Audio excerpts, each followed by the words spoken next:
Nós estamos aqui com Wilson Périco, presidente do Centro das Indústrias do Amazonas, que representa quase 180 indústrias da região, especialmente da Zona Franca de Manaus. Dr. Wilson, como que está o nível de emprego esse ano? Parece que alguns setores estão contratando menos temporários por causa da falta de financiamento, que é o caso de motos e bicicletas, mas o setor eletroeletrônico compensa. Então, a geração de emprego ele vem no mesmo caminho. O resultado do polo industrial, em termos de faturamento até julho, em dólar, foi um crescimento de 2,25%. E o nível de empregos também subiu 2%, comparado com o mesmo período do ano passado. Nós geramos hoje em torno de 127 mil empregos diretos na atividade do polo industrial de Manaus. Normalmente, por conta da sazonalidade, a demanda de final de ano, existe a contratação da mão de obra temporária, que acontece agora no mês de setembro e outubro, principalmente. Esses contratos geralmente são de 3 meses e esse ano não deve ser diferente. O que traz a diferença é que, quando isso acontecia nos anos anteriores, ele era distribuído entre o eletroeletrônico e o duas rodas. Pela questão que nós colocamos, o duas rodas, ele vai ficar mais concentrado na atividade do eletroeletrônico e a expectativa é algo em torno de 4, 5 mil empregos temporários gerados agora nesses últimos 4 meses. E o nível de encomenda das indústrias? As indústrias brasileiras parece que estavam com um estoque um pouco elevado por conta da queda na demanda após a inflação. Agora, como é que está a situação? Então, a conjuntura econômica do país, ela traz algumas interrogações. E isso se reflete na atividade industrial no país como um todo. Não é só a indústria do Amazonas, a gente vê a reclamação da indústria calçadista, a indústria têxtil, a indústria de autopeças, que sofre tanto quanto por conta dessa conjuntura econômica que o país vive. Nós, do Amazonas, estamos também passando por esse momento, mas o que falta, no meu entender, e no entender de alguns empresários, é uma segurança jurídica calcada numa política bem definida, clara, uma política industrial e socioeconômica que dê ao investidor a tranquilidade de aportar o seu recurso e auferir os resultados desse investimento. A produção de celulares, como é que está? Está crescendo bastante, continua crescendo e os iPads estão chegando com força? Quantas empresas já estão produzindo? Então, nós temos hoje 6 empresas produzindo o iPad em Manaus. A produção do smartphone também tem crescido, as empresas têm distribuído essa produção entre o sudeste e o norte do país.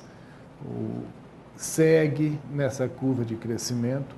Poderia ser melhor se houvessem já as definições que todos nós esperamos, o país todo espera, com relação à nova política tributária, ou seja, a unificação do ICMS, as definições que ainda passam pela discussão no Senado Federal.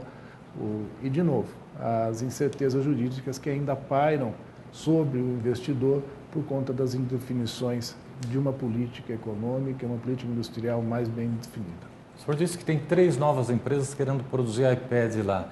Ainda é vantajoso produzir em Manaus ou as outras regiões do país já estão atraindo a produção também desses eletrônicos? O iPad está inserido dentro da lei de informática. E a lei de informática ele equaliza a questão tributária no país todo. O fato de se produzir em Manaus ou produzir em outra região do país está muito mais ligado a uma política interna da empresa por conta dos investimentos já feitos numa região ou outra do país do que numa questão de vantagem comparativa. Ninguém vai para o Amazonas se não fosse por conta dos incentivos do modelo Zona Franca, isso é verdade. Mas uma vez lá instalado, não há o porquê da indústria não utilizar da capacidade instalada do investimento já feito para atender o mercado doméstico. E é isso que nós temos percebido. E como as empresas resolvem o problema da distância do centro de consumo? Como é que essa produção toda chega até o sudeste, centro-oeste e sul do país?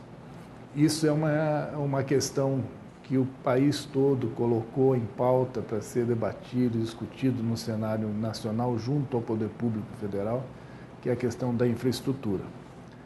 E imagine você, se estados como São Paulo, Minas Gerais, Paraná, Rio Grande do Sul questionam e se queixam do pouco investimento em infraestrutura. E aí passa a questão logística. Imagina o sofrimento e a dificuldade que é uma atividade industrial do tamanho do polo industrial de Manaus acontecendo a 4.000 quilômetros de distância do eixo sul, do extremo sul do país, sem ter ligação por estrada, com uma atividade portuária deficiente e com uma atividade aeroportuária de alto custo. Então, não é simples. A questão dos incentivos oferecidos no modelo Zona Franca vem exatamente contrapor o alto custo logístico que a atividade desenvolvida no Amazonas tem. Então, ao chegar em São Paulo, esse custo ele quase se equilibra com o fabricado em São Paulo. É por isso que eu disse que a questão do investimento inicial ela é primordial para onde vai ser executada a atividade de industrialização. Uma empresa que tem a edificação e os investimentos em equipamentos, em capacidade instalada no Amazonas, ela provavelmente vai optar por fazer lá esses produtos. Uma empresa que vai iniciar a atividade, ela tem a posição diferente e pode considerar a questão da proximidade do mercado consumidor, que é o Sudeste, e se instalar nessa região do país.